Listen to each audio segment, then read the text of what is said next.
In this video we shall once again discuss the count function and analyze its performance. First, let's see once again how the count function works. We now have to show how many books are there in the library, and we shall get the following result. Here are our queries for all three DBMSs. We use select, we use count function, and we rename the result with as keyword. That's just for convenience. Then we use from and our table name. You may see that count function works perfectly even without data grouping.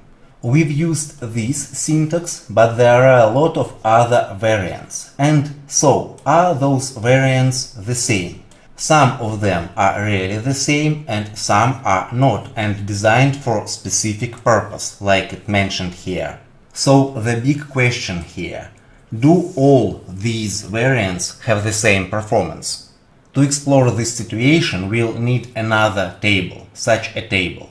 Here we have several fields. ID, just auto-incremented primary key, such a field without an index, integer type, and it may contain nulls. Such a field with an index, also integer type or null value. Such a field without an index, also integer type, no nulls allowed. And such a field with an index, integer, no nulls allowed. Here are schemas for our table in all three DBMSs.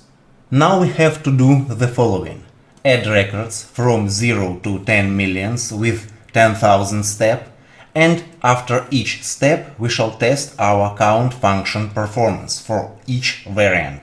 Here are all queries for all variants with MySQL syntax.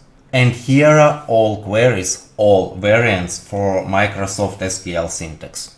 And here are all queries, all variants for Oracle syntax.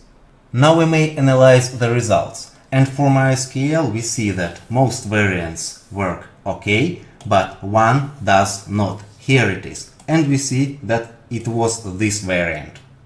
For Microsoft SQL Server, most variants also work okay, and one does not. So here it is, it's our field without index and without nulls.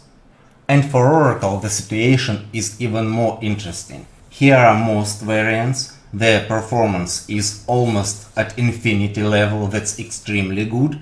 And this is the bad variant, and here it is, also the same variant as for MySQL.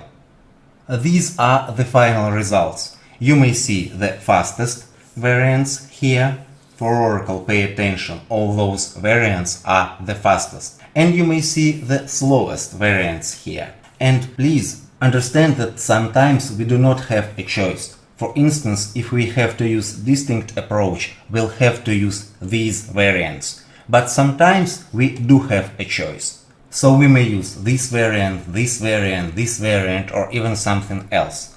And the last idea here is to understand that these results are results of this particular exploration. In other cases, in other situations, those results may vary, and in some cases you may even see that these, the fastest and the slowest variants, will change places.